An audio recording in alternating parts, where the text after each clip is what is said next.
In the frozen grip of Alaska's winter, January 1925, death crept into the isolated town of Nome. A diphtheria outbreak struck without mercy, targeting the town's children first. The disease sealed throats with thick membranes, turning coughs into gasps for air. Dr. Curtis Welch, Nome's only physician, diagnosed the horror in a young Eskimo boy, symptoms too grim to ignore. With no antitoxin on hand and the nearest supply in Anchorage 1,000 miles away, panic spread like the plague itself. Air travel was impossible in the sub-zero gales, ships frozen out until spring. Temperatures plunged to 50 degrees, winds howled at 80 miles per hour, and blizzards erased the world in whiteouts. Dozens could die in days if the serum didn't arrive. The desperate solution: a dog sled relay along the Iditarod Trail, 674 miles of treacherous ice, mountains, and tundra. 20 mushers and over 150 sled dogs, mostly Siberian Huskies and Malamutes, would form a chain of endurance. At 11 p.m. on January 27th in Nenana, the serum, a fragile vial in a wooden tobacco tin wrapped in burlap, passed to the first team. Mushers shouted commands into the night, dogs' paws pounding frozen ground, breath steaming like ghosts. Each leg covered 30 to 50 miles, handlers risking frostbite and exhaustion. The trail twisted through Norton Sound's shifting ice, over windy ridges, and past wolf-haunted forests. Failure meant not just delay, but doom for Nome's innocence. As the serum raced west, the weather turned savage. By Solomon, 97 miles from Nome, a blizzard exploded. Visibility zero, snow burying sleds to the runners. The relay teetered on collapse. Enter Gunnar Kassen, a Norwegian musher with ice in his veins, and his lead dog Balto, a stocky black and white Siberian husky, not the fastest, but with a nose that cut through chaos like a blade. Kassen took the final 91 miles from Bluff, defying orders to camp.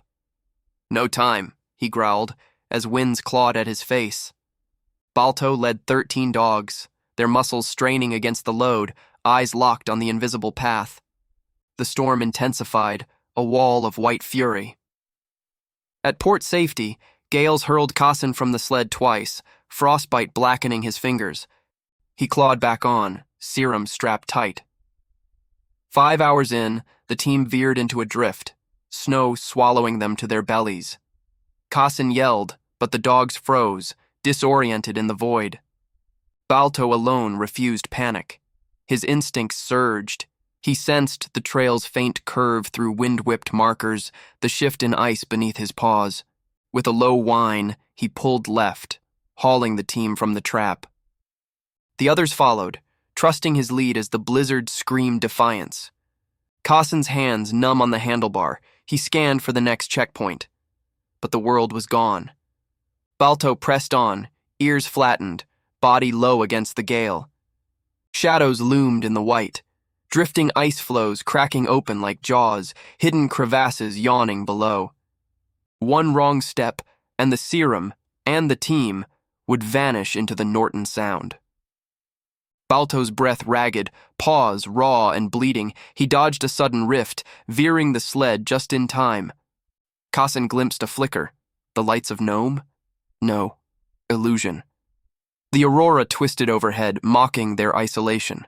Hours blurred into torment. The sled flipped once, serum tumbling into the snow.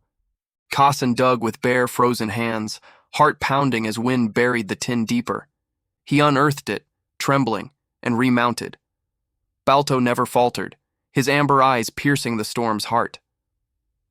At last, as dawn's false gray edged the sky, the team burst from the white, Front Street, Nome, in sight.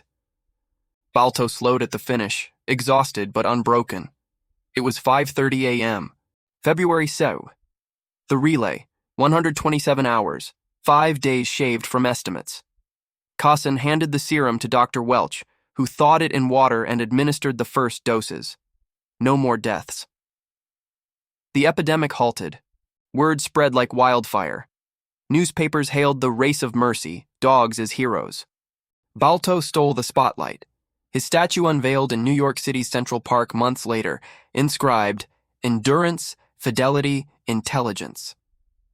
but whispers of controversy lingered. Leonhard Sapala and his lead dog Togo had run the most perilous 350 miles, crossing Norton Sound's killer ice alone. Togo, a wiry black husky, battled blizzards in open water, saving the relay early. Yet Balto's final dash captured the public's heart, the underdog who triumphed in the storm's climax. Balto's fame was fleeting and cruel. Sold to a sideshow in Seattle, he endured squalor until a campaign by Alaskan schoolchildren raised funds for his rescue. He lived out his days at Cleveland's Brookside Zoo, dying in 1933. Togo fared better, retiring on Sepala's farm. The Iditarod race honors them yearly, a testament to the bond between man, dog, and wild. In Alaska's unforgiving vastness, Balto's run endures, a saga of instinct over terror, loyalty against oblivion. When the storm raged, one dog's courage lit the way, saving a town from the shadows of death.